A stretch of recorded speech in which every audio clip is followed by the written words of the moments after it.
started tonight's meeting at 6, a little after 6, with an executive session for a contractual purpose. We're gonna come back to our meeting at a recess. It's 6:35, and we're gonna start with the Pledge of Allegiance. I pledge allegiance to the flag of the United States of America, to the republic for which it stands, one nation, under God, indivisible, with liberty and justice for all. That's a lot easier to do in person than it is over Zoom. I want to say so. Warrants. Let's start with the general fund. I have the general fund warrant dated June 17, 2021, in the amount of $81,878.40. Looks like we have some health insurance in there. There's some stone. What else was in there? VLCT payment for $8,500. Other than that, it's pretty much just basic stuff. So I'll make a motion. We approve the general fund warrant dated 6/17/2021 in the amount of $81,878.40. Second. Thank you. Any questions? All in favor, please signify by saying aye. Aye. Okay, we're on to payroll. Yep. We have two payroll warrants here. One dated June 11th, 2021, in the amount of $23,316.74. That's for the period of May 31st through June 6th. The second one is dated June 18th, and that's for the amount of $23,670.22, and that's for the period of June 7th through June 13th. And I'll make a motion that we approve these two payroll warrants. Second. Any questions? All in favor? Aye. Aye. Perfect. Okay, I have 3 random warrants. The first one is an impact fee warrant related to the development of our new website. It's one invoice to Revise LLC. It's for $1,000. So I'd ask for a motion that we approve the June 21st, 2021 impact fee warrant for $1,000. So moved. Second? All in favor? Just want to ask, is that a one-time? Yeah. Okay. Yeah, that's So, not. like I said, we paid the quote for the new website is $8,400. We paid $74 at the beginning, and then the last $1,000 we had completion. Okay. Thank you. Thank you, Director Parent. Okay, so we have a motion. Who moved that motion? I didn't hear who moved it. I did. only heard the second. Jonathan. Yep. Thank you. And Aaron seconded. Yep. Okay, any other questions? All in favor? Aye. Okay, so now we have a normal looking industrial park warrant. You can tell it's June 21st because it's the lowest it'll be all year. It's for $503.47, and it's all related to power to run the sewage pump and the road sign lights at the industrial park. So moved. We have a motion by Jonathan to approve the June 21st, 2021 industrial park warrant for $503.47. We just need a second. I'll second it. Thanks, Jess. All in favor? Aye. And then we have the infrastructure development warrant dated June 21st, 2021 for $8,660.37. There's 3 invoices, one to the architectural firm, one to Ruggiano Engineering, and then one to our consulting firm that's working basically as our owner rep, Peterson. Project manager. Yep. So that's an aggregate total of $8,660.37. So moved. We have a motion. We have a second. Second. Thanks, Brian. All in favor? Aye. Okay, that's it for warrants tonight. We also have 2 sets of minutes in front of us. We have a special meeting and executive session at 7 o'clock, June 17th, last Thursday. And then we had a regular meeting Monday, June 7th, 2021. It started at 6. I'll make a motion. We approve the minutes for the June 17th meeting and the June 7th meeting. Second it. Any comments or corrections? All in favor? Aye. Thank you, Jen, as always. Was that Jessica that seconded that? Yes. Yeah, Jonathan and Jessica. And Carol, you need to hit record. Oh yeah, there you go. So I did. Good thing we have Northwest Access here. We'll be on YouTube. This meeting will live on. Recording in progress. This meeting will live on forever. Creepy little voice. Okay, so on to agenda item 6, public comment. Is anyone here to make a public comment?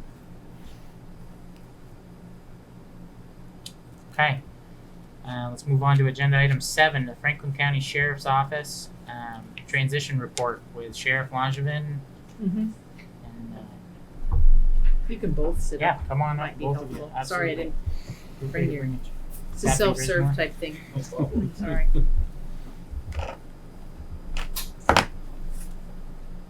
Well, good evening. The Sheriff's Office is prepared to start releasing the town July 1st at midnight. We've had conversations with Chief Lamar. It's a pretty simple transition. They're going to be leaving the town at midnight, and we're going to be in town at midnight starting our patrols. We've had discussions with the chief where town lines are and where there might be some complications, such as the Econo Lodge, the lower lodges in the city, the upper lodges in town. We've got things worked out to where there won't be any issues. We'd be on town lines, answering calls. We have settled on 12-hour shifts that we will be doing when patrolling the town. With that being said, we are going to have some overtime opportunities. We're still looking to hire a couple to 3 tech deputies to really fulfill that shift. My goal is not to have any of the deputies working overtime if they don't have to. If they choose to work overtime, that's okay with us. But I'm not a big fan of mandatory. So we're going to look to fill those voids. We continue to look. We're negotiating now with still a couple of full-time certified officers as well as a couple part-time certified officers.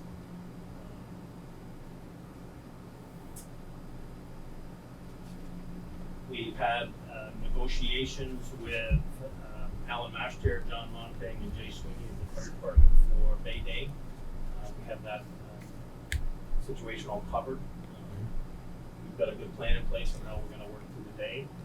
It's a busy weekend for us. We have other towns that we're committed to as well. But it looks like everything is well covered. Captain Grismore can talk about the 3 cruisers. The 2 cruisers we have ordered on behalf of the town. They aren't in yet. And we're also looking at possibly ordering an additional 3 cruisers even in front of some of our needs. We also are developing a mental health component that we are quite far down the road on. Captain Grismore, if you can take them through that mental health program. Yeah, absolutely. So there's really 3 components that we're looking at. And the first is the development of a crisis response team. We're still working on the acronym and all of that. But basically the purpose of that team is to be a deployable unit that would have specialized training to be able to respond to folks in crisis.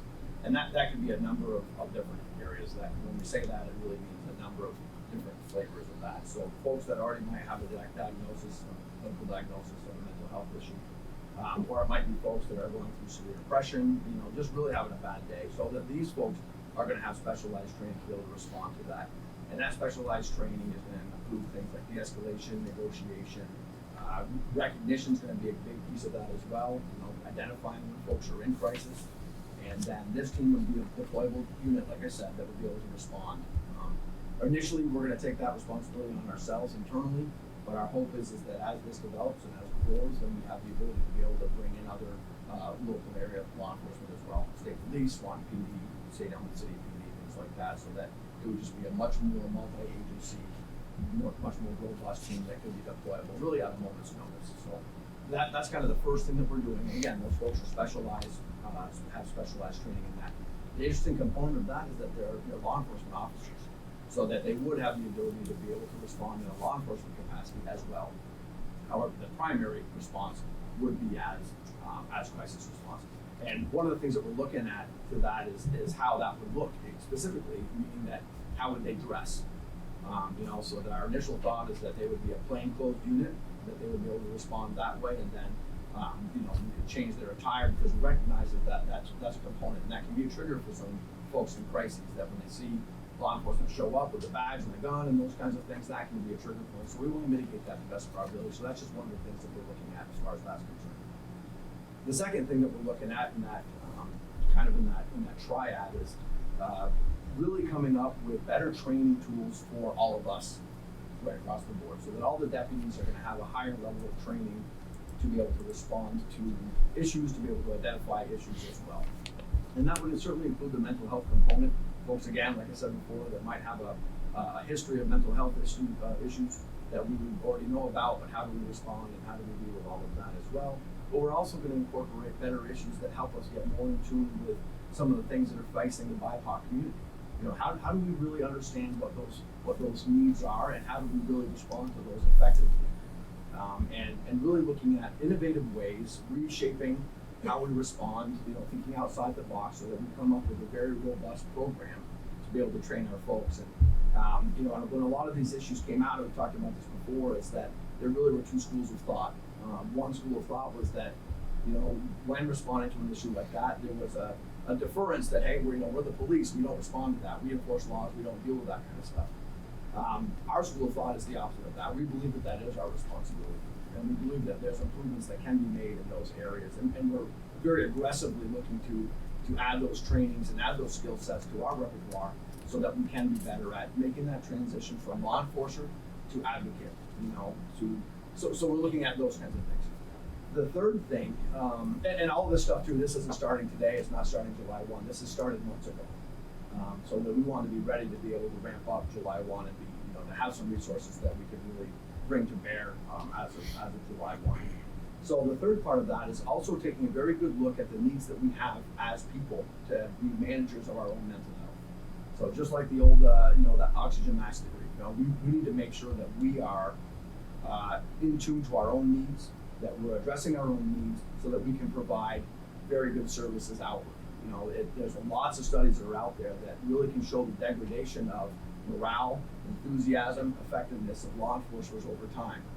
They didn't start out that way, right? I mean, I think most of us have gotten into this job and try to make a difference, to try to, you know, really make a positive impact on the community. But because of what we're exposed to over time, and if those things don't go checked, and we don't respond to those things effectively enough, then that can lead to those degradations. So we were taking a very good look at that as well and bringing on some services that would be available to our folks. There's also a big stigma that's associated with that, you know, in the law enforcement world. You know, we're big, tough police officers, and we're not supposed to get, you know, affected by these things that we see, these traumatic things that we see on a regular basis. The reality is that we do. We get affected by it just as much as everybody else does. I just think that there's this, you know, misclassification that we're not supposed to be affected by those things. So we need to get better at recognizing those. You know, from an administrative standpoint, we need to make sure that we put those services in place for all of our personnel so that they can have access to those. One of those is actually funded by a grant, and that's just a you know, kind of a simple app, but it allows somebody to have a plethora of mental health services available to them discreetly, privately, that they can interact with, that folks that are specialized in dealing with police officer trauma. So those are some of the things that we're doing. So we're recognizing that as a very holistic approach to really ramping up and becoming much better at service providers. You know, I mean, that's why our proposals, our police services, they're not law enforcement proposals. That's when we look at things, and we want there to be the services that we offer, and those are just three of kind of those cutting edge things that we're doing. So we're super excited about them. We're very excited that we get to bring them to the town of St. Albans and the other towns that we support. And stay tuned. You know, we're certainly going to be happy to share the developments of those three programs and the benefits that they provide to the communities that we serve. Okay. Anybody have any additional questions for? Just a real quick one. Sure. Maybe this is for Carrie or the sheriff, but if people are seeing stuff, people driving too fast down their road, should they call you guys starting in July, or should they call town hall? What's the best way to? We'd like them to do start that? with me, Okay. or Corey if I'm unavailable. An email is fine as well. Mhm. And that information is on our website, or just a simple phone call. Anytime you'd like to leave a message, my voicemail is available. I can't promise I will be, but I will get it as soon as possible. If it's an emergency, of course, you're still supposed to call 911. Thank But you. Brian, we're well known in the community too. I mean, I fully expect we'll get calls as well to our office. Yeah. It's really important. Thank you. So, have you enjoyed the first couple meetings with the police advisory committee? You think that's going to be a good place to Yeah, get some work you done? know, I mean, we're all ears. Like I mentioned previously, police business is always evolving. We need to be on the cutting edge all the time, and change is just part of the nature of our business. You know, as we see that, we want to adapt to it. So it's nice getting input from the outside. It's just validation that we're doing things correctly or that we need to make changes. just had a question. So what are you looking forward to most about taking like over on July 1st? And is there anything that you're still maybe not anxious about, but you're thinking about as a need to, okay, we want to get further along on X before we get there on the July 1st? No, I think we're ready. We're excited. We've picked up towns. In the past it started. This isn't new to us. So no, we're aggressive. We're ready. We're preparing. Our people are excited. So we're good to go on July 1st. Yeah, we are. We mapped out our schedule. We've assigned folks to the schedule. And we've come up with, as the sheriff noted before, a 12-hour rotation, but a very nice rotation, so our folks are getting every other Friday, Saturday, Sunday off. So again, we're trying to talk about that mental health issue. So that's a very important thing that we did. And what's great about that is we actually had some of our deputies collaborate on that. We didn't sit in our office and come up with what we thought was best. We involved all of them as the best of our ability to come up with a schedule like that. So I think there's always going to be some anxiety. I think that but that's going to help motivate us. We're never going to be comfortable. We've talked about this before too. That we're never going to be comfortable with the state of services that we provide. There's always opportunity for improvement. But we're going to be looking for the advisory committee to help shape that as well. We do want their involvement, and we're certainly going to take what they have to say as well as everybody else in the community has to say to heart, and how can we best shape our police services to match the needs, and where there are differences of opinion, we'll certainly try to provide some clarity so that there's a good understanding. But we're ready to go. We're excited. There's so this can't come soon enough, but we still have a few things to do. It's next week We're already. We're ready. We were kind of hoping that the Bay Day wouldn't be the first couple of days. That would have been kind of nice to have that so maybe next year. The other side of that is we both worked there. We've been down here for Bay Day. Right. So it's not going to be anything new to us. So, despite what might be going around the St. Albans rumor mill, the sheriff's office is ready to roll. We are. Perfect. Tell your friends. Thank you. Thank you. Thank you.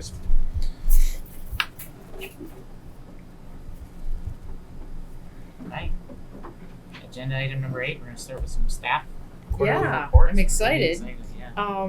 So I'm gonna have a tentative order. So first I'm gonna ask Bob Cross to come up, our fire chief, and after Bob is Ann. And the idea was obviously you guys have written reports. They're here to just quickly go over what's been going on for the past few months, what they plan to do for the next few months, and be here if you have any questions.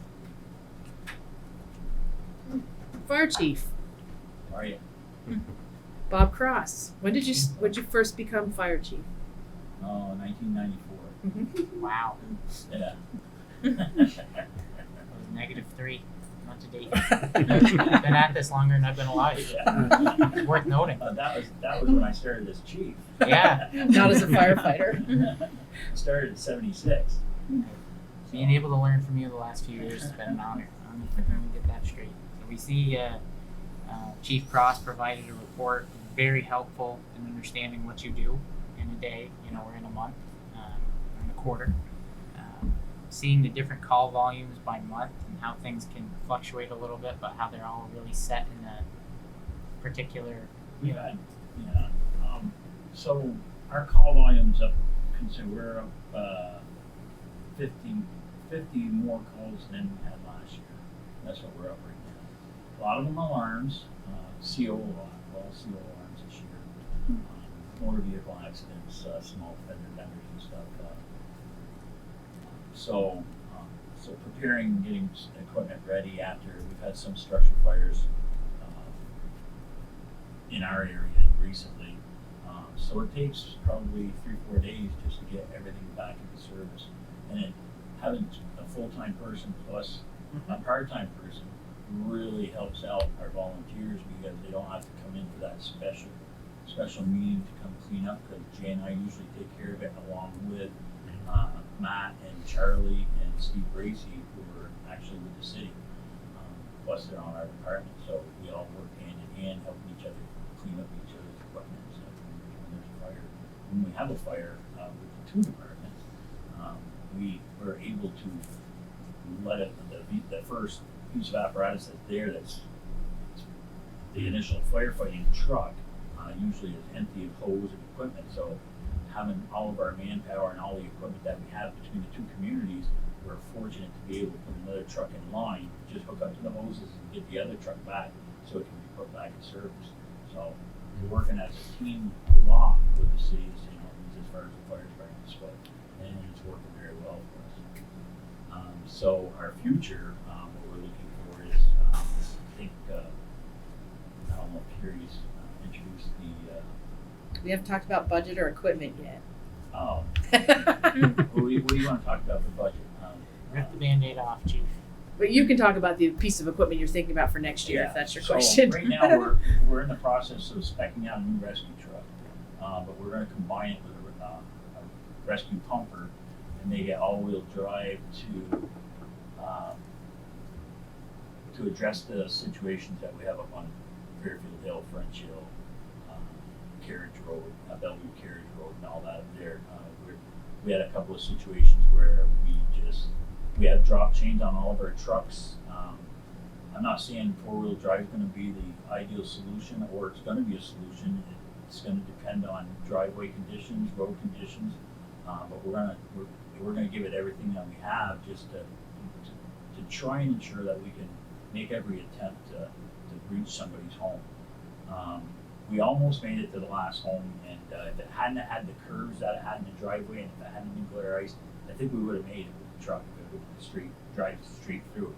But some of these driveways have some 90-degree turns on them, and they are very steep. So we decided that we were going to incorporate an all-wheel drive rescue pumper, so make it a multi-use truck, and replace our current 2010 International, and that's all it is. It's a rescue truck.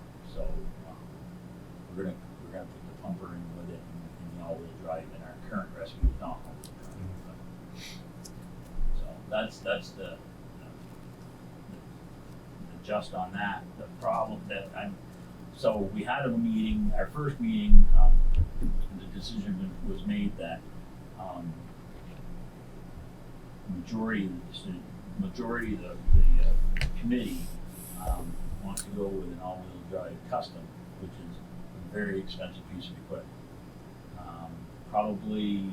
It's probably about $150,000 more than a conventional cab, like an International, four-wheel drive International. But the other part of it is it's a safer truck. They're built heavier, built stronger. You can put heavier axles on these custom trucks than you can on the others. So it's going to be dependent on price, I guess, but it's going to be quite expensive. And I think we're going to have the money in there when we're ready to purchase this truck. So that we're anticipating spending. So that's the big thing going on right now. The other end, other than that, with the part-time people that we have coming in now, we're enabling ourselves to get a better system going with our hydrants, a better system going with our Knox box systems, getting updated and making sure that the proper keys are in place and stuff. So, and we're getting a lot more health complaints.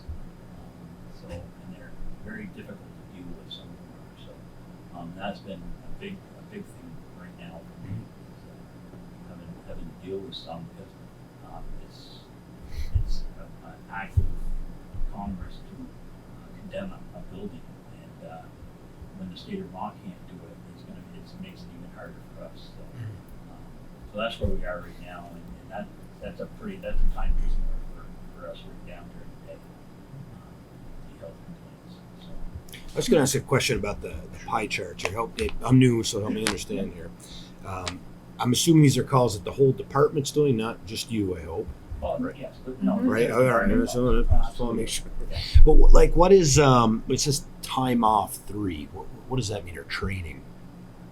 That's probably how many meetings or Okay. How many meetings or time Devoted offs that to- I have or something like that. If it's sick, time off and meetings is sick days, vacation days, meetings. Gotcha. We Okay, go I to just- county meetings. Yep. So, Okay. I was just curious, trying to figure that out. And you mentioned you think there's going to be more, you said health inspections, more than there have been in the past? Yeah, I mean, I think with COVID, I think a lot of properties got neglected, Sure. rental properties. Yep. And I think that's a big deal, and I don't want to go into it. Yeah, that's fine. Yeah. Yeah. So, Okay. Okay. We have any other questions for the chief? Do I you think that's anticipate- good. Oh, sorry. I'm sorry, I was go thinking ahead. about those. I mean, knowing that we have such low housing stock in our region too, do you think the state's going to be possibly even more tight about when they're looking at neglected properties? And I don't think the state has the time. okay, Really. yeah. I really think they're overloaded Mm-hmm. right now. Mm-hmm. Thanks. And they are the building code, they're the code enforcements for the town of St. Albans, the state is, so. It's pretty much where our hands are tied. We can go in and do the inspection, the initial inspection, but we can't tell somebody they gotta fix it or anything like that, because we don't enforce the code. The state does. So if we find a problem, we have to contact the fire marshal's office, fill out a complaint form ourselves, and then they'll come and address it. Chief, I tell you, I'm trying really hard not to say best run department in the town, but neck and neck. It's too early. It's too early. Yeah. Too early yet. They're all in the room. So you have Hold regular back. Monday meetings just about every week Every Monday night, unless it's a holiday. for trainings and just department business. We have, the first Monday night is our business meeting, but before we do our business meeting, we make sure all the trucks are maintained or checked out. And then the second Monday of the month is usually a maintenance night, so the guys go straight through the trucks, check the oil and all that stuff, and make sure all the equipment's in place where it's supposed to be. We do inventory and everything at the same time. Huge team effort. And then we do the next two nights, or the next 2 Mondays, or 3 Mondays is training. Wow. And then so just since we have a new face and a younger board, you have your regular Monday meetings just about every Monday for the purposes you mentioned, and then you also have an association to raise money for other capital expenses or things the department needs that might be outside of its budget. And you just had the annual spaghetti supper, which I still owe you a check for. We had that, and we had we had the Car show? car show, and we made fantastic money there. So when we first, just to give you an idea of what we've done as far as an association goes, our first set of rescue tools that we purchased back in 1980, we bought them, and we paid, I think at that time they were like $7,900, and so we bought those. The first boat that we bought for this community, we bought association loan. We took out a loan and we paid off the loan. The garage that's out back of the fire department, we built that with our funds, and we store the side by side in there and all some extra equipment and stuff, and scuba gear and stuff like that we purchased ourselves. All the doors that are at our fire station, those were purchased by the association. So. Well, I'll leave you with, if there's ever an event the association has that you need volunteers, hit us up. Not to volunteer everybody all collectively, but We're cooking Mayday. send an email. Could be 90. And then, How are your volunteer numbers doing? Every fire department in the country is hurting for volunteers. Period. I mean, that's just the way it is, and that's the scariest part of this whole thing. Is young people are the ones that put out the fires, and we just aren't getting the young people. And we put the word out there, and we tried different ways to try and bring people in.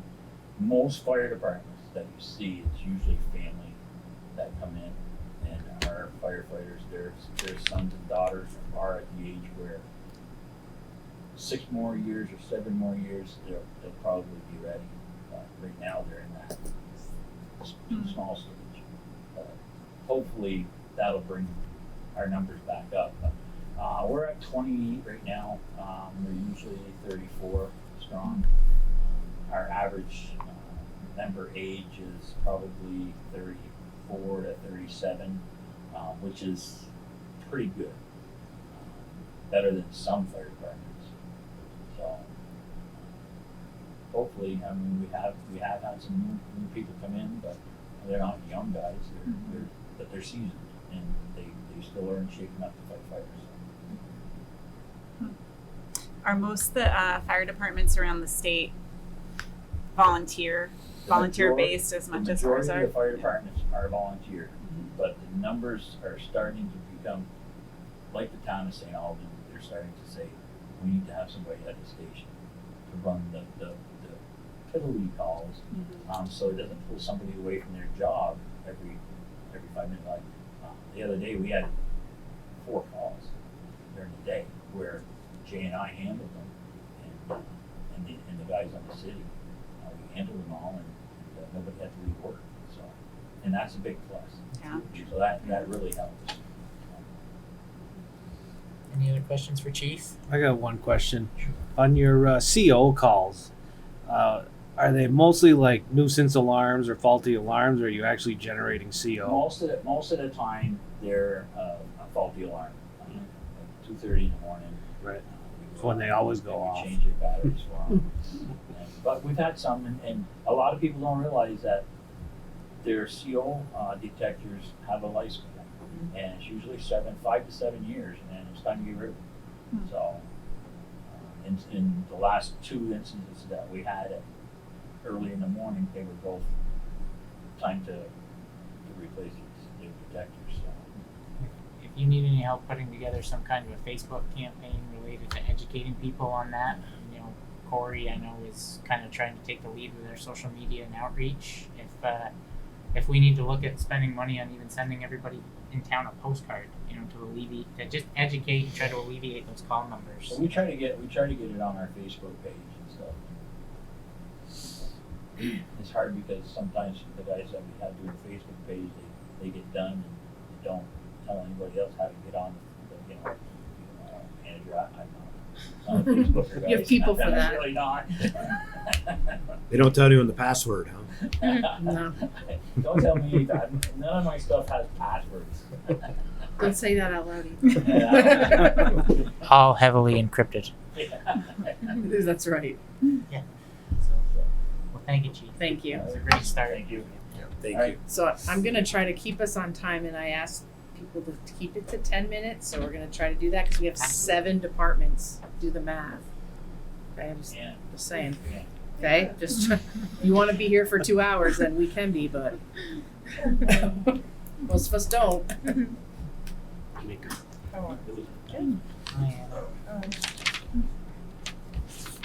We have a 6-month synopsis from Anna, outlining what she's been doing, and then we have good information, very helpful, just to understand what your office does and how busy you really are. No day is the same, and it's always unexpected. And it's always busy. Yeah. Always. So I guess we've all had a chance to review your synopsis. Does anybody have any specific question for Anna? Or do you have, I guess this is the part that we hit with the chief informally. Do you have anything that you think the board needs to know for the upcoming budget cycle? Or do you need any help in any particular area? And we should... No, thankfully there's no more elections this year. I haven't talked to Corey, but I do want to, on the Newtown website, digitize the records so people can tap into those and pay online. You hear that, Ops Director?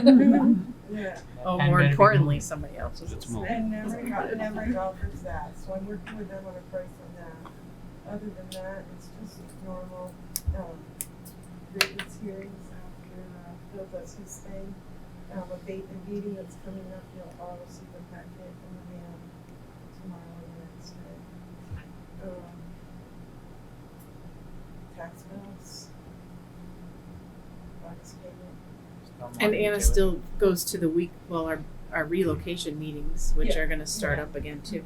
So the project building committee, whatever we call it. Valued member of the Town Hall Relocation That's Committee it. since its inception. Mm-hmm. Yeah.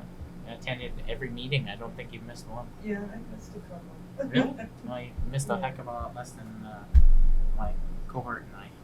But it's pretty much it. No Like I said, comment. we have intentions of having an agenda of what we're gonna do every day, but you end up multitasking, you're interrupted a lot. And having those records online will help. I'm curious from, the last year of impacts of COVID, was there any lessons learned that you're taking forward into the kind of, now that we're seeing the other side of COVID, anything that was worth continuing that you might have done? Opening up. Yeah. We were bombarded with appointments, requests for deeds and tax bills, where people usually come in and pay for those things, which reduces our overall tax rate. And I mean, if it's just a simple tax bill, I'm not gonna send them an invoice for $1, you know. So we did lose some revenue there, but it's funny because now that we're open, I don't see as many people. Like, where are they? They'll come back. So, They'll be back. but it's like you said earlier, the inventory for houses is down. Most of the recording is refinancing because of interest rates are so Yeah. low. Yeah. If you look at your revenue report, I think you double the recording revenue this fiscal year.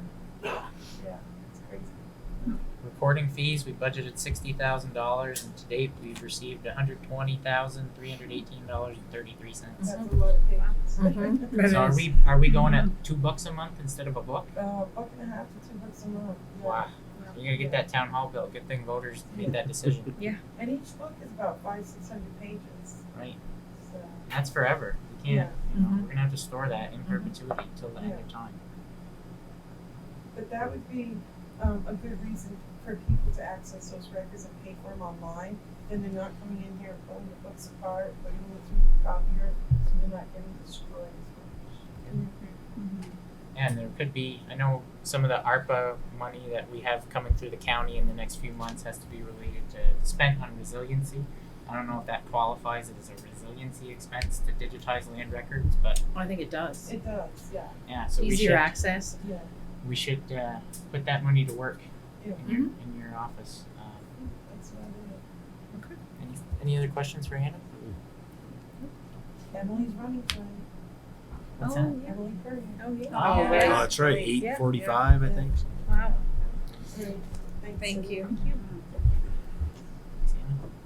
After that's Emily, our stormwater coordinator. That'd be nice to see face to face. Emily's been here for how long now? Almost 2 months. Yeah, Yeah, almost 2 months. yeah. Just amid COVID, it was the weirdest things. Yeah, it's a little bizarre start. So, I think I met with you a month ago, right? Mhm. When we decided on the utility fee. So my first month was pretty much all determining calculations and the budget, and then shifted into more public outreach and get the word out about the utility. So we've sort of gone into that at this point, launched the website, and some flyers and letters, and some feedback in response now. So the word is definitely getting out there. Any feedback in particular that we should know about or that was insightful for work that we might need to think about going forward with the utility? So some of the parcel owner, most people get it, I would say, and do really empathize with wanting to clean up the lake. So I think the general feeling is that it's a positive concept. The questions that I've seen more repeatedly are folks with empty lots that don't have impervious, but they're still having to pay into the fee. And I think that's a harder one to understand for those owners. I know coming from South Burlington, those properties were waiting. And then there's also, like, some people have been reaching out asking for credits as residents. Okay. Which is a lot harder. Some towns do offer credits. I think there's a new program that Williston, I think Burlington also signed into it for a while, where residents could get a discount. And I wouldn't recommend it at this point. I feel like we need to kind of put our feet on the ground and figure out how we can change the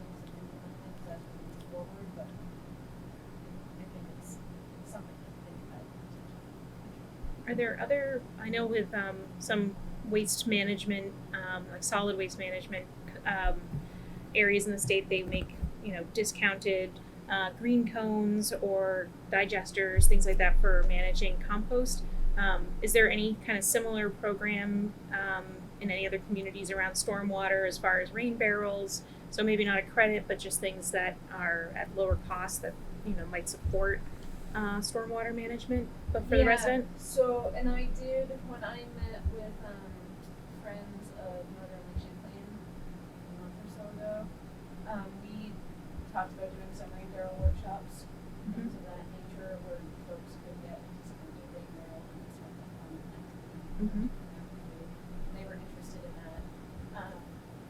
And they're, like similar ideas to that of like giving your own rain barrel. Not necessarily giving people a credit for doing it. but Right, at least right. helping them in the process. Yep. That's definitely helps. Okay, cool. I think those are more, like some of our regional partners, I think are a better way to tap into some of those projects. Okay, great. Do you think in the next few months you may have an opportunity to help us reopen the stormwater utility ordinance and maybe make some corrections and changes? I know the Yeah. Department of Public Works director was used in a lot of either enforcement or compliance pieces within the ordinance, and that probably needs to be you now. I've been going through it and making notes on my copy as I go, just so that when we do reopen it, I think we need to look at that at some point. For the most part, I haven't been getting that many questions on the people that I've sent it to. I haven't gotten that much questioning in response. I think it's pretty, it's just more like language like that needs to get corrected. Anything that you see in implementing it that we may need to make a correction? I think the other major lift that we need to do in the town is go through the bylaws and make sure they address stormwater and how we want development to be, so that, like, I'm reviewing plans and things of that nature, so that we can sort of catch it before the projects happen. Add it to the list of reasons why we're reopening bylaws for a revision. Sounds like at this point we're getting into rewrite territory. Any further questions for Emily? When you mentioned the undeveloped lots that get the waiver in South Burlington, are they just getting feed or is their fee $50 or is it In St. Albans? it's $50. Okay, so it doesn't fall under anything that would trigger a higher amount than that. Not at all. I mean, it is a very minimal fee. I think some of those owners own multiple parcels, so it kind of stacks up in that way. But the one parcel itself. I think it's worth noting that it is $50 a year. Yes. Some of the questions you've had were, is it $50 a quarter? Yeah. We all know it's $50 for the year. And we appreciate everything you're doing. It's a dream realized to see this kind of get kicked off the ground and to see, postcards go in the mail, and we're starting to have the conversation at the community level, and you're here. You're not someone that we're talking about hiring maybe a year from now. You're here and you've been Planning here. projects, some great. We're gonna get you a better office to work out of. I don't mind my office. It is the nicest one in town hall. She's the best bathroom. Really. Yeah. You do, and it's almost Yeah. That's awesome. Thank you so much. Thank you. Thank you. Very much. All right. Emily is Corey. Corey's gonna bring up a consultant with him. Corey comes to a lot of our meetings, so we kind of talked about him briefly being here for questions, but. I've got Parth with me, Parth and his team, to speak to some of the concerns. In my report, we kind of touched on a lot of things, but what I'll focus on, and we talked earlier, is when I first got here, coming from the private sector, town government doesn't have a CRM, which is a customer relationship management tool, and one of the big pieces there is when someone calls in to talk to Emily about stormwater, or then maybe talks to, for example, we had someone who's talked to Emily a few times and came upstairs to talk to me today about stormwater. Luckily, we were in communication to know, but if we had the system, I could review the notes there in my office and understand what conversation our staff's had with the constituents. So there aren't really any companies out there that do it. So we actually started talking through my legislative role in the fall, and then when I moved to the town, talked, and they, Parth and his team, Parth's an MIT grad, so I'm going to say that because they'll just assume you're smart one. That's a good assumption. He's smart. 2 MIT grads and a Columbia grad. All 3 of them have been on ground for about 3 weeks. This is their 3rd week in town hall. They've been implementing our upstairs with the software, and then Emily and also kind of just shadowing and seeing how they can improve workflows. They're gonna, we looked at collecting fees online, what the website company allows, but what they could do. So it creates a profile. So they're working on that piece for us. So they're working for us free of charge right now to implement the system. The payback the town's getting is, 1, we're spending time with them to implement this tool, and 2, as they continue to unfold and go out to other municipalities across the country, that will serve as a reference and talk about the work they do with us. So I'll let, if you guys don't mind, let Parth speak a little bit about his product and his team. Absolutely. Yeah, I think that's a good introduction, which the private sector, and we talked about a little bit on the health side, you're used to EHR records that big or something like that. And private sector using Salesforce, something like that for the sales funnel management. Very similar here. I think there's really 2 or 3 key values you get out of this. The first one is obviously information. You have situations where people are reaching out to different people within the city, and it's very hard to even just coordinate that information. You want to be building over time profiles on every resident or visitor who's reaching out, actually have that information, and it's something you can look back on, record that, see the type of requests you're seeing in a week, breakdowns by issue area. That's going to help a lot, even say decision making. You can see breakdowns on people on some requests where they're in favor of it, reaching out against it. That's now information you have. So one of the things we like to say a lot is, before this, you really have 2 numbers. A lot of people say something, or just a few people. Now you'll have concrete numbers to really say what's the sentiment. The second part, which we're now getting into, working with Emily and Megan, it is really this process and workflow side. So with that information and data now going through, a lot of it you want to be able to do is do the time savings, be able to have compliance, make sure any credit application, you're taking the application first, making sure that it's being stamped and tied to that constituent record. So you're building this setup where you're, one, saving time, but also making sure that steps are completely in the right order. All that's in a place where you can look up, once again, the features. So that's really the workflow and process side. And the last thing, which Corey mentioned, So sorry. Noise. Former, that was not your time. Got so involved with is this constituent experience or resident experience. And that means digital payments, being able to eventually even see status cases that maybe you're interacting with the city on, that you want to, or the town on, and that you want to see where in the process you are. So if I applied for agricultural credit for stormwater, right now it's kind of just an email exchange. If there's a few steps involved that you want to see, hey, I'm on step 2 or 3, Emily's reviewing this final part, that will also be something we'll be working on. So that's really the timeline for us, but really what we're excited about is we've done, as Corey mentioned, we've worked with a few state legislators. This is really our first citywide deployment full across, and so we're really excited to get this set up. We've been able to onboard a few people already in the town, and so it's really exciting for us to be able to develop as a design partner and see how it's used, where the value is, what we can add. And that's where we've been very excited. I think it's in only 2 or 3 weeks, there's been a lot of evolution already in what we can offer. And now, 2 or 3 weeks from now, who knows what's next. So, happy to take any other questions on that. But yeah, and I think the cool part about this is, I'm not saying there aren't other towns in the nation doing this, but we're probably in the first 5% of towns looking to go this way. When I call the city of Burlington, who has a chief information officer, like a C-level person who does IT, I go, what do you guys use for CRM? And they're kind of we haven't talked about. There's not this dedicated. Even the state of Vermont is looking to improve how they do that, and not have each agency might have something, but not across. So this is, while it's 20-year-old technology in the private sector, it's just coming to the public sector.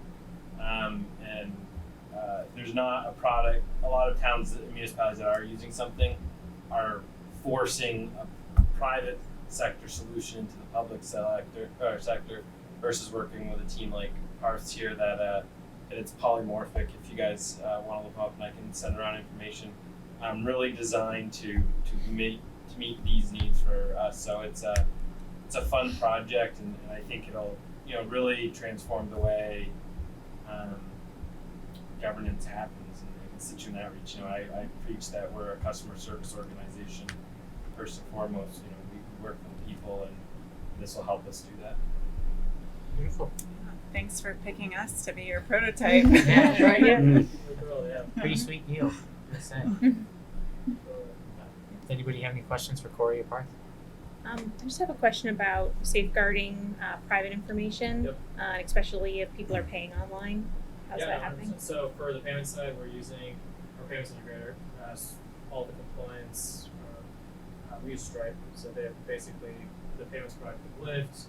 All these large private sector companies, even governments, use them. And on the data infrastructure side, we're using on AWS infrastructure that's used by the DoD and DOJ. Actually, recently just got approved for GovCloud. So we're migrating over to that soon, which will give you, likely the top data infrastructure security in the country. So, yeah. And to speak to your piece, I actually, after we've turned a few other projects, I know you talked to us in the spring about looking at a IT plan and what our other infrastructure looks like, and I'll be in my meeting with Carrie tomorrow talking about the first steps of an internal basically assessment that we'll develop our plan off of. And I've been using the state of Massachusetts built a nice guide for small municipalities to follow in doing that. That being said, this is kind of above and beyond. That's more like rudimentary, like what are internet speeds, what do we have inventory of software, those kind of things that I'm not sure we do, but we've got to build out. We have to know what we have before we can decide where we're going. So more to come. Yep. Good enough. Just one last question. When will that be up and functional? So right now we have the CRM side in the beta version functional. We're working now on the process and workflow side. That's going to be another 2 weeks, and then we're going to have the payment side set up by the 7th. Is the estimate, so we get a week to test and make sure by the 15th, which is So like The this stormwater. this summer. this Doc- summer. Yeah. Okay. Our stormwater bills Yeah. paid online, we'll go through them. I mean, everything you're saying sounds like a year from now, but No, they've been fantastic, and Yeah. we started talking to them the payment stuff last week, and it was on their plan, and they engineered it all over the weekend and came in today with mock-ups and how it worked. And You just check with probably larger municipalities to see if there's an online payment policy or a boilerplate thing that we need to adopt, just to authorize people to collect funds on our behalf. We just want to make sure we're legit. yeah, so the way it'll work is we won't be paying any fee. We will still charge the $50. Oh, right, but it's a pass-through. Right, but what'll happen? It'll come directly. The $50 come directly to our account. There will be a fee paid that'll go, but we're not paying. A lot of times, people when they sell So something, it's pretty much a wire service. They're going to pay the transfer fee, and it goes directly into our account. Okay. $50 will whatever the fee is, whether they're doing a debit card or an e-check, goes to the payment processor. And then all the information's stored by the processor. Yeah, so we'll get like a transaction number, but we won't have credit card numbers. We won't have any of that stuff. And that's the relationship with Stripe and the technology to protect I was going to say healthcare, our constituents' information. That's something that's embedded within the service that you're providing. It's nothing that we have to contract separately or manage or do any kind of re-sign on to. But a lot of municipalities do online payments, and that's how they work. Is that you pay the fee on top, so that we're not building into our budget 2 or 3% or whatever the 4% credit card, whatever the fee is, because that could easily, quickly, especially if they paid a property tax online, Yeah, just eat up wondering quite a if there's bit. if there's a one-page policy we need to adopt, then let's do Yeah, that. I'll definitely check that out, and if we have to, I'll have it ready for next week. Nice. Perfect. Anybody else have any other questions?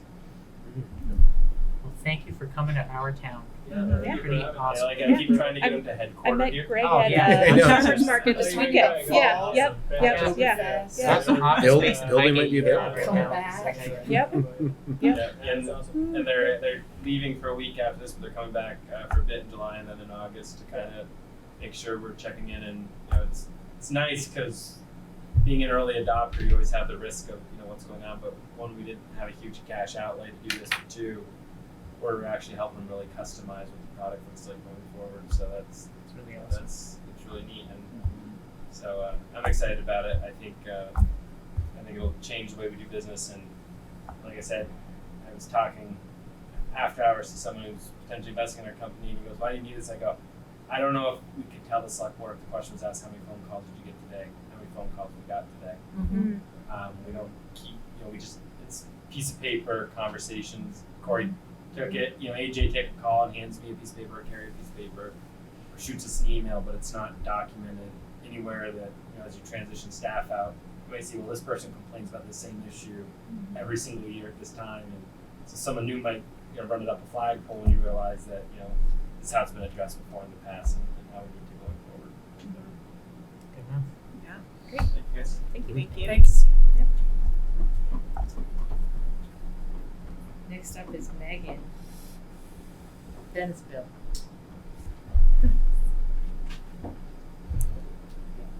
We're gonna put a timer on Megan. Oh, yeah. She requested Oh, really? it. Not Mine being go mean. very like zoning and GIS and mapping is just like it's my passion, so we could talk for hours if you want, but probably not. So I gave you guys the initial report of I think I included 5 months. I included May as well. That kind of just talk about what has happened since January 1 in the zoning department. But I also, on top of it, while I was doing that, I was also electronically recording the past 3 years of permits. Everything is written on a piece of paper. Everything is there. Multiple copies of everything is there. So now I'm just trying to get it onto a computer so we can analyze what it is, what has happened over the past 3 years, 6 years in the town, where things happen. Again, I'm a GIS nerd, so I'm also mapping all of it. I just started mapping my permits for this year just to kind of see where things are. I helped Corey with single-family homes, where they've been for the past 3 years. I just mapped just single-family homes for the past 3 years to see where those go, because he was doing like a build-out analysis of where to put homes, and so we can kind of see where they're going organically, which is really nice. And the one thing I noticed is we're already, so far this year, we've already beat, revenue-wise, we've already beat the last 3 years. And the reason for that is because COVID. People didn't travel this past year. They didn't spend money outside of the state, so they're fixing up their homes. At the same time that the health officer is seeing a lot of issues, we're seeing a lot of people that are doing additions and renovations and selling. Oh my gosh, the sales is crazy. So that's kind of where we are. We're above on everything from the last few years. So it's kind of nice to see. It also makes it a struggle in the office. I mean, I pump out crazy amounts of permits a day, and people don't understand when they come in and hand a permit. Yes, it's just for a basic shed, but there's 25 permits ahead of you that have come in, and some are more complex, some are. So we do things in an order. It doesn't matter if it's easiest. Now, I'm not behind. I think I have 2 permits sitting on my desk right now that need to be looked at that came in within the last few days. So it's not taking, legally, by the bylaws, I have 30 days. It's taking us a week max to go through these permits, minus the large commercial ones. We've gotten, and most of those are like DRB, site plan approvals. Those take a couple weeks to go through to make sure they have that. So we're really running pretty smoothly, AJ and I. I could not do it without her. She's amazing. Becky's processes, the way she did things were fantastic. So it's been so easy to transition. And then I'm making like little changes. I'm like, okay, like we're not gonna write everything down on a piece of paper anymore. Now we're gonna put it in an Excel file, and it's not only on my computer, but it's on the server, and it's backed up to our backup server. So in case there was a tragedy in this building or something of the sorts, we still have all those records. So kind of going back and doing that is kind of how we're doing. And moving forward, we're requesting everything also be submitted electronically as well. So all site plans, if it's a homeowner, I just scan it in for them. It's 8.5 by 11. That's okay. But like the larger companies, any engineering company, I just have them email me the plans. That way we have everything. If someone calls and has questions, which happens a lot, I don't have to put them on hold, run out, find the plans, the paper plans, unroll them, open them up, sift through the pages. I'm able just to pull up a PDF on my computer, go through it, answer their questions, and move on to the next one. So that's kind of where we're moving a lot more. And then the polymorphic is awesome. I wish Martha was still in here. I use it every day. I mean, besides Anna, we probably get the most calls, and Anna sends the most calls to me. We get tons of complaints, we get tons of questions, we get tons of that kind of stuff. And so if AJ has already talked to somebody, it's in there. I can see what she said to them. This has come up recently, and again, Becky was awesome with her note taking. So the problem areas, I'm able to open that folder and see everything. But with polymorphic, it's all just going to be in a few minutes. It's just so fantastic. I'm super happy about it. And you also made something as simple as fillable forms. Yes. You know, so it's legible, it's easy, you can fill it out online, you Or can you email have it And you directly. can submit a form directly to me. You can e-sign it. Mhm. You don't have to sign it in and mail it into us anymore. Fax it in. It can just get emailed directly to me, and we have it and go. Now they still have to send like paper plans in. They're the big sessions to require those, but yeah, that's a fast track that we did. And hopefully at some point the website will have fillable forms on it as well. So we'll just kind of take the PDFs that I created and create a page that. That's awesome. That's good. Sounds like things are getting very streamlined. They are, around yeah. here. That's I don't know how many of you have been in there, but I have the flow chart on the It's wall and amazing. Post-it notes. It's amazing. I told Jen the first thing I asked for was a big pack of Post-it notes because I Post-it note everything. I Post-it note processes. I Post-it note violations. I have to see it, especially when it's a large folders this big. I need it laid out. I need timelines. I need all of that. And it actually helped us eliminate some processes, some parts of processes that were duplicated by another person, by the assessor's office. We're not sending them something twice, or they're not doing the same thing that we're doing with like tax mapping and things like that. So it's really been helpful. You took advantage of her fresh eyes. Yeah. I tell you, I was terrified when Becky originally told Carrie and I that she was going to retire because I said, "Where do we go from here?" Yeah. I had no idea we had that much more runway left to go. Yeah, it's been awesome. it's fantastic. Becky was, and the other ZAs in the area are very similar. Cindy that just retired from Georgia, we all kind of have the same thought in our head of we're not going to tell you no about a project. We're going to say that's not okay. Let's figure out how to do it. And like these processes that we're going through help you find those issues sooner than just kind of having someone submit a plan and then taking a week or two to review it when they're already convinced they can. So that's kind of a lot easier. The other portion that's going to happen soon, is we're going to have our parcels updated on the state website. They're horrible. I don't know if you use them. I don't know if you've ever looked at them. When I started, there were over 100 parcels that you clicked on and had no information for it. No owner, no parcel number, no span number. I've gotten that down to 3.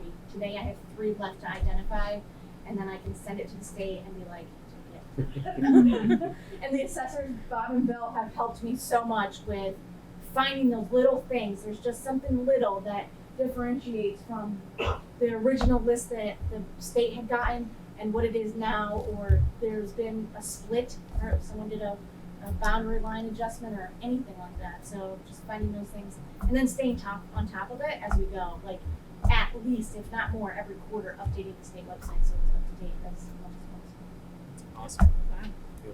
I just noticed ours. Yeah, ours just got updated too. It had been a little while, but so now that you're kind of caught up, how often does that? So every quarter, it's basically updated. Is that a good guess? I would like to do it anytime we get a boundary line adjustment in. I'd like to do it immediately. I don't know how often the state will update the website Gotcha. though. Yeah. So my next step after I have this now is I'll work with regional planning because they're kind of the overseer of this area for that list. I'll send them our data and they will tell me kind of what to do from there. So as much as it's a little bit, it's a lot off their plate because they don't have to do the updating. So really all they'll have to do is upload it or send it to someone who will upload it. So hopefully it can happen as quick as possible. That's awesome. Like next day would be fantastic. The growth of dream. Yeah. Right. But it's the state of Vermont, so I'm going to say quarterly, and then we'll go from there. Wow. Yeah. Good to know you figured it out that early. Didn't Yeah. take you very long. Well, I've worked in Ohio. It's the same thing. It's Well, that's good to hear at least. Yeah. It's not just Any other questions for Megan? I almost want to break out into a round of applause. I know. I was feeling 10 seconds left. Yeah. Wow. Remember that. Wow. Under time and under budget. I don't know. You look at this, you're pretty much it's over. Yeah. Yay! Thank you. Have a good night. Yeah, thank Have you. a good night. Thank you very much. Bill, Yes. how are you? Good, thank you. Our assessor. Have you Assessor. met him? No, I haven't. Brian? Nope. Okay. So actually, I was thinking about 'cause there's a couple of faces Yeah. that we've seen. Bill Hinman have been in appraisal work for about 35 years. I've been an assessor in Williston for 21 of those years. I was a full-time employee in Williston and honestly found the job to be a little mundane. And so I kind of branched out and have staff that work for me in each town that I work on in St. Albans, Georgia, Williston, and then the Lily Baby town of Waverage. So that's kind of my background in a nutshell. The position is sometimes not very well liked, looked at, but my policy is people first. I try and make sure that every property owner is heard, and I think 97, 98% of the time we're successful. We may not have the resolution the property owner is looking for, but at least they'll walk out the door understanding why. And so transparency is incredibly important. Any questions about what I do annually? I mean, I kind of gave you back to January to now, monthly basis of what we do. I can tell you the market is unstable. We've seen unprecedented increases in market values. Like I said, I've been doing this about 35 years. I went through the power value increases in 88 and 89 before the market crashed in 90. And then in 2000, same thing, values were increasing, and then we had a recession, and then obviously the last one, 2008 and 9, where in 2005 we're seeing annually upwards of 10 to 15% increase in market values. This year we're close to 40% year to year. I can give you examples, a very small example, St. Albans Bay is a great one.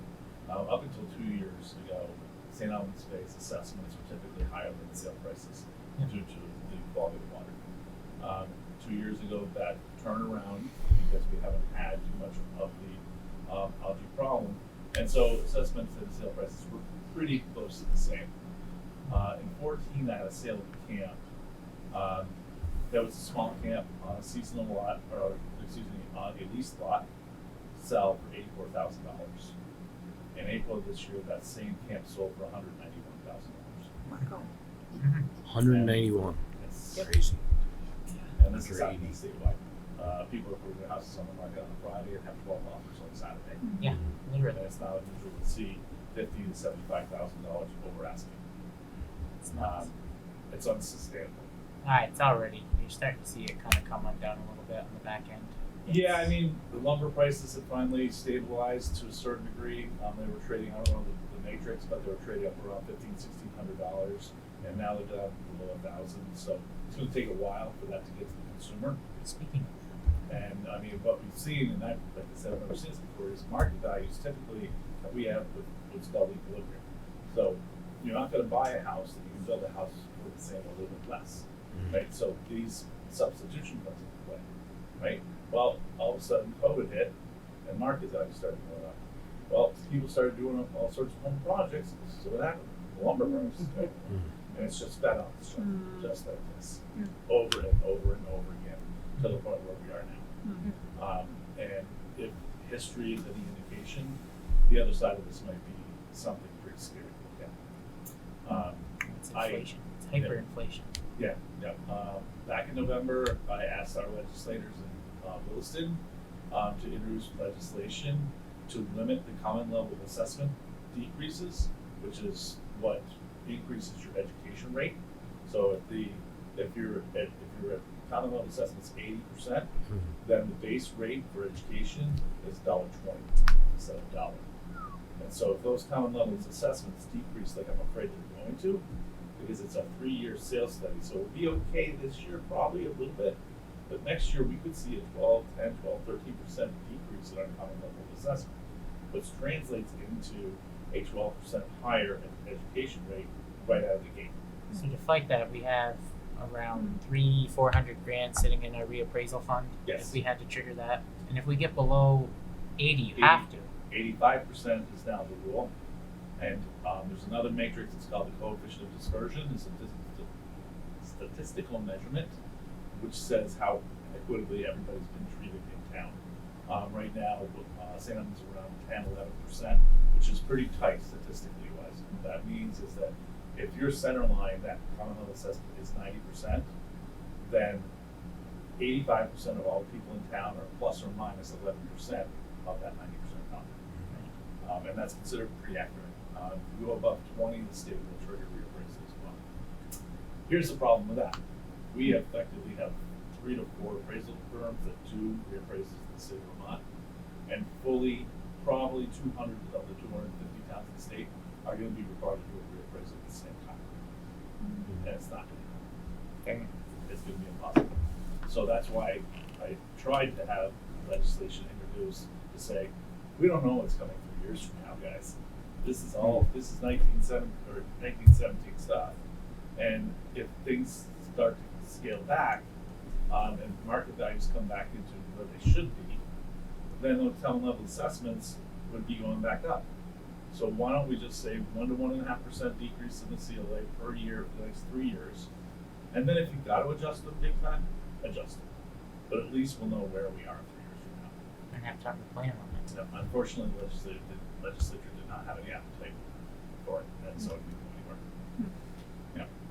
So do we only reassess when that's triggered, or are we like on a, we're not like on a 10-year cycle? It just so costs so much money. Yeah. You don't only want to do it unless you have No, to. the last one Yeah. we did was 2008. Yep. Mm-hmm. The state does recommend that you do one every 10 years, but it's not statutory. The only statutory requirement is the common level assessment at 85% or the COD at 20. That's the only time we have to, generally speaking. I've been in Williston for a long time, and we did do one back in 13. That was a statistical reval because the listers were like, we haven't done this one since 2003. Let's just do it, a desktop reference. And we needed to because the commercial and the residential had started to get skewed significantly, and so the residential was paying way more than we should have as far as that equitable portion of taxes, and the commercial had to be comparable. And if that was the case, then I would recommend reappraising. But right now, everything's pretty level across the board. The commercial and residential are treated pretty equally. I guess my only 2 questions are related to our expense reports. Not to throw you on the hot seat. So we're like almost 6,500 over on the salary side, but I get that was at Molly and increasing hours, so we budgeted for that for the next fiscal year. No reason to be concerned. Is there anything cool that we can talk about related to printing and mapping being like $7,400 over budget?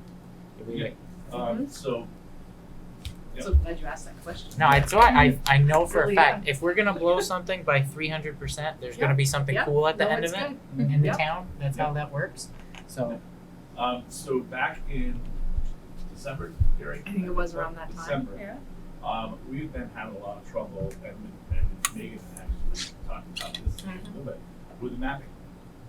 We were mapped, the state had a contract to have all the towns in the state mapped, and they were supposed to be 97% accurate.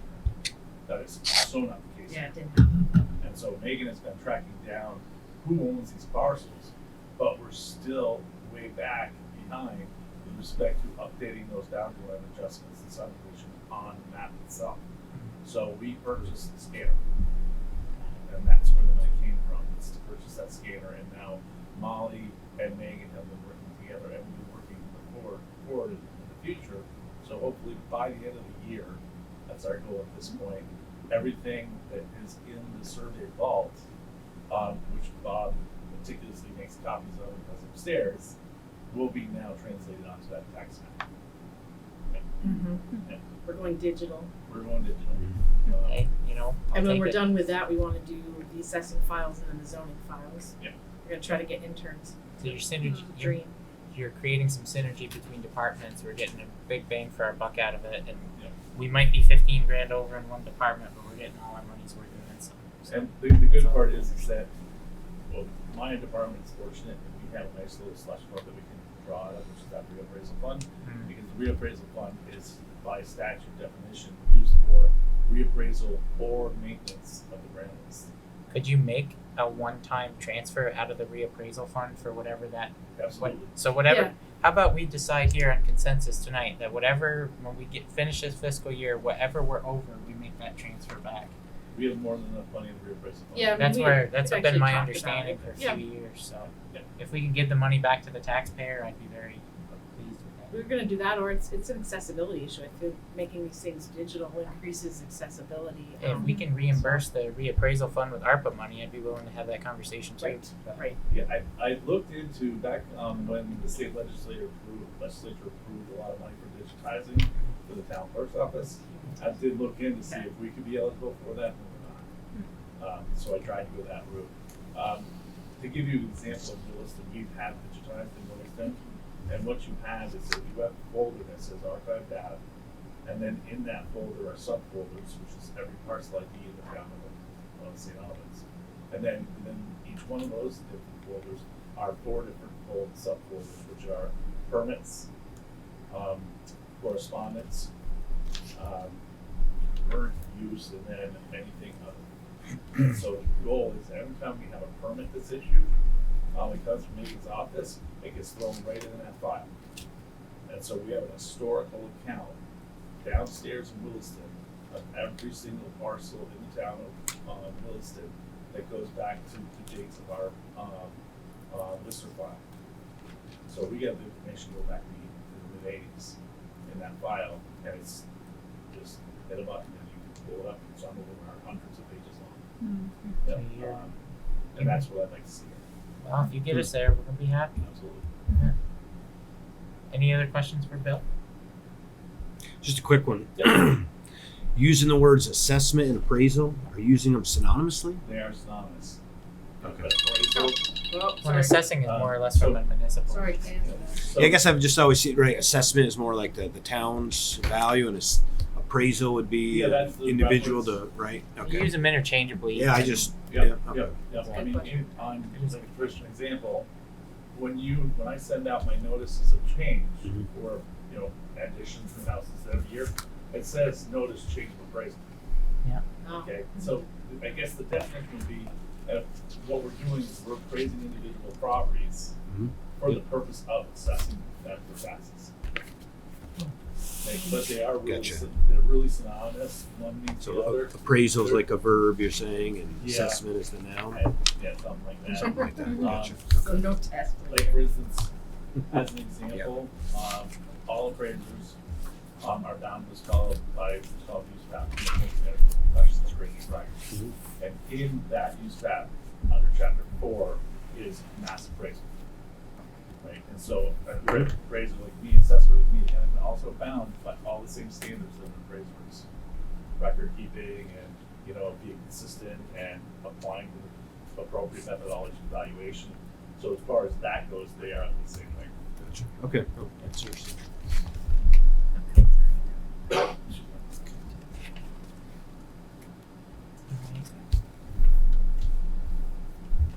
Any other questions for Bill, or are we good? No, I think we're That's great. Thank you. Thank you guys. Thank you. Thank you. Thank you. Carmine. Oh, is that where you're at? Yeah. Well, thanks for coming in. That was only half an hour down. It actually allowed me to kill 2 birds with one stone and say grievances in Georgia on Thursday. Oh. And there was thunderstorms coming in. It was 95 degrees out. I'm like, Wow. everything. Well, thank you very much. Good night. Appreciate it. That was a very good exercise. It was a very good exercise. Yep. I don't know that I've ever been more informed about our day-to-day operations at one time. You know. Seems like everybody likes the electronic way of moving forward. That seems Yeah. to be a big hit. Not too much resistance. Mm-hmm. I think we're gonna have to think internally about what kind of money we might have to invest come October. I think that might have been a setup for us. You know, when they're back here in 3-4 months telling us what Right. we need. By the way, By the way, So glad you bought into it. Some of it's free, some of it's in-house, The fact that Emily is as experienced with GIS and graphic design and working with Megan, who's also working with all the other departments, is pretty awesome. you want to I say? was, cause I was talking with him. I ran into him one day when I came down and dropped something, a marriage certificate out for Anna. Like that constituent. Resource You know, management tool. Yeah, I mean, we use that at work. I don't know how we would function without it. You know what I mean? Everything he's mentioning. Yes, As Corey said, we've been. that's right. Ours We're literally at a goes back disadvantage. 25 years of records for folks, so it's great. Can't imagine not having it. No, I'm very impressed. Everybody seems to be very dedicated to their work. They have a goal of what they want to accomplish in the next 6 months or 3 years. I didn't hear from anybody tonight that said they didn't have a goal. And that was my one thing I wrote while I make notes to myself while I review our packet on the weekend. And that was my one note. Make sure everybody has a goal. And you hadn't verbalized that to me No, or to them. I didn't. Yes. I just wanted to come in because that's an indicator on culture. And, you know, to see everybody's thinking down the road, what can we do to do better? You know, we're not just focused on how do we get through the day to day. It's nice to hear. It wasn't always that way.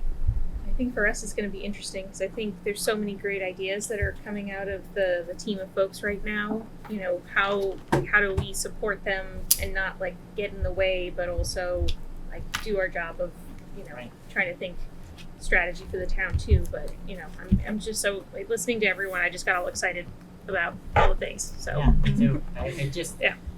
you know, the CRM tool alone is enough to get excited. You know, Yes. It's a generational thing. We're at the start of what's necessarily going to become a movement. I mean, other people in other towns are going to see towns like us roll this out, and they're going to say, you know, it's going to be one of those "shut up and take my money" scenarios. Like, I don't care what it costs, just give it to me. I don't know what this is going to cost. I don't think any select board is going to say that. It's going to be so. Corey has said that we're supposed to receive the software and support in perpetuity for free in exchange for being a test subject. When we had first begun talking about it in the late winter, when it actually started to formalize as an idea that could happen here, the annual costs were projected to be somewhere in like the $80,000 range. So we might be giving some staff time, but we are essentially saving like 0.8 of a penny on our tax rate in perpetuity, and getting a tool that'll better, you know, position us to serve people. It's, you know, It's quite a gift. I didn't realize that systems were that. Yeah. like it's not Salesforce alone. You know, Lead Boss, all those, you know, sales funnel things. I mean, if I had a team of people, I'd have to have one just to be able to manage it and to make sure that folks were maximizing on their opportunity. And to hear that we're doing that here and we're getting it for free is like, I don't know, blows my mind. It's amazing to hear. And that everybody is so focused on, I mean, even the clerk's office, we want to digitize 40 years of the land records, you know. We want to get the tax maps up to, you know, it's just supportive amazing. of payment too. That's a Yeah. It's a big change, so it's nice. I mean, it's, you know, I think we're gonna, this kind of was the meeting after COVID to kind of talk about what went right, what went wrong, and the things that we want to keep doing. And to hear that the main emphasis among staff was we need to digitize and we need to be ready to have closed doors again if that ever has to happen, you know, without having to say that out loud, I was very impressed. I think it's just amazing little things, the attention to detail, even on our website design, that you can hit translate and there's, I don't know, an endless Hundreds of amount of languages. different languages our website can be translated into now. Yeah. We didn't have that before. Oh, the website is amazing. It's beautiful, And we're it's still working functional, on and it's only going to get better, like you said. Right. I mean, essentially what we have now is are the same pages we had on our pre-existing website, but in an easier to navigate and more beautiful. Correct. I mean, we haven't even begun to embed, you know, payment tools and, you know, fillable forms. That's what Parth was working on. I mean, and that's what he worked on with us to make it mistake-proof as much as possible. So I mean, we're essentially simultaneously building a new physical town hall and a virtual one. that's correct. I mean, Yeah. simultaneously, and most municipal staffs have the bandwidth to do one or the other. I mean, we're asking a lot and we're getting it in return is mine. Well, I think you'll find people probably do things more promptly, or maybe we'll get more dogs licensed. Like if you don't have Well, to actually right. come Yeah. into the Right. building to Right. do it That's during right, yeah. working Well, people hours. tried during COVID too. And Yeah. Well, then you add a thing to the form, even if people fill it out in person. What's your email? And then every year, instead of having to spend money on a mailing or to have our enforcement officer make a phone call, you have a list that has a link to an auto renew, and then maybe they want, you know, it's going to turn into this whole thing. And it's going to. Yeah, and I'm just saying there should be. I think it's kind of along the lines of what Aaron brought up about protecting their information. But will there be access for folks to log in and see their own stuff? If not, then I assume some people are going to come down to town hall and want to see what's in there. I don't know that we've records. developed. I don't think there'll be online access to. I mean, that it's an file. Yeah, it's an probably not. internal tool. Yeah, I'm just wondering. I'm just They can could imagine see some it. people would want to be able to come in and Maybe. review what's I in guess their that's a file. good note to remind everybody that even as we implement this tool, everything Extra that professional. we write Yep. is one FOIA request away from being printed in a paper. I mean, And that's nothing's- fine. Like, people assume that now, and it's problematic because they'll call and say, so and so called. One, I might know their mailing address. I don't know their phone number. I definitely don't have their cell Yep. phone number. Mhm. It's a challenge, and it's embarrassing to go, well, could you leave your phone number? We don't have a magic list for that right now. Yep, exactly. Oh, it's gonna make us. We're gonna have Very our act efficient. together. We're gonna be efficient, and it's Yep. gonna save us FTEs. You know, we spend the money on Yes. implementing these, you know, IT solutions. It's gonna save us literal staff dollars immediately, and we're stretched to the max as it is. All right, so I will breeze through the other items on here. That I have town hall update. Bids did go out in the beginning of June, kind of towards the end of May. It felt like we are still planning a groundbreaking for July. I don't have a date yet. We're kind of waiting for the governor to tell us whether or not he could come into town sometime in the first 2 weeks of July. But we don't have to wait we're not going to wait the whole month for that, but that's what we were kind of waiting on.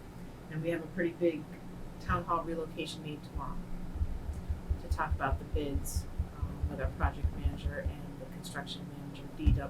Is it tomorrow or Wednesday? Oh, Wednesday, sorry. I keep thinking today's Tuesday.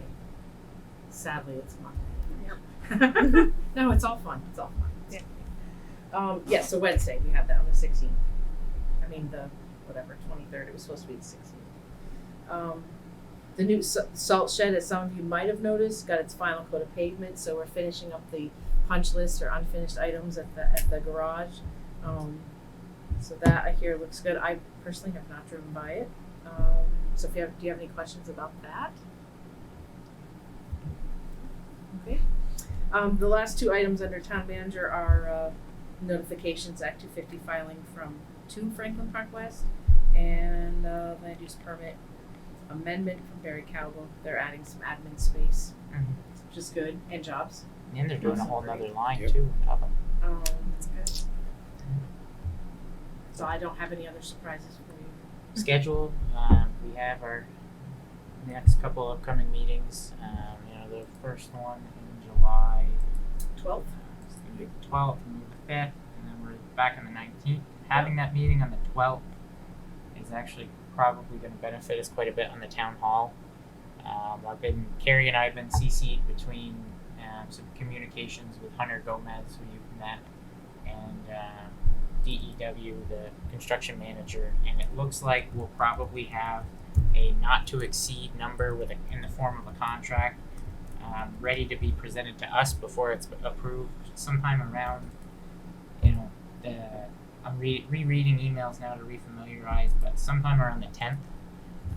And they were concerned that, if we met on the 6th and the 19th and it falls in the middle, you might have to call a special meeting. So that could work out in more ways than one. But other than that, we've got Bay Day. Bay Day, Saturday, July 3rd. Fireworks, that'd be awesome. Mm-hmm. It's always worth coming down, shake hands, say hi, ask people how they are. So other than that, chair's report, I was just gonna shameless plug for Bay Day. That's our day. Let's do it. So that's all I have. Does anybody have any other business before we move into executive session? And a desire to get out of here no later than 8:30. Somebody make that motion. Make a motion we enter into executive session. I'll make a motion we enter into executive session. I don't have the lingo here. I don't know that you have to read it every time. I think you have to say that We we're. said it earlier, but do you want me to read it? I think Sure, I Read it don't earlier. have I think that I tried finding it. the open meeting law in every other Yeah. organization that I'm involved I in, this is the top one as far as open meeting law applies to, and obviously I'm not involved Correct. with another municipality. That's right. But as we enter into an executive session, in Robert's rules at least, as long as you're citing one of the 3 reasons to enter, and I think a best practice is saying whether you expect a motion or a decision to be reached after the executive session to allow the public to either stay on tune or not. So I would say we're about to enter into executive session to discuss a personnel and contractual subject, 2 separate matters, one personnel, one contractual, and that we are not expecting any decisions to be reached at the end of the meeting. So moved as amended. I'm good. Fair enough. Second that. All in favor? Aye. Have a great night, Jen. Thank you very much for sticking with us. Absolutely, thanks guys. Thank you. Thank you. 8:07.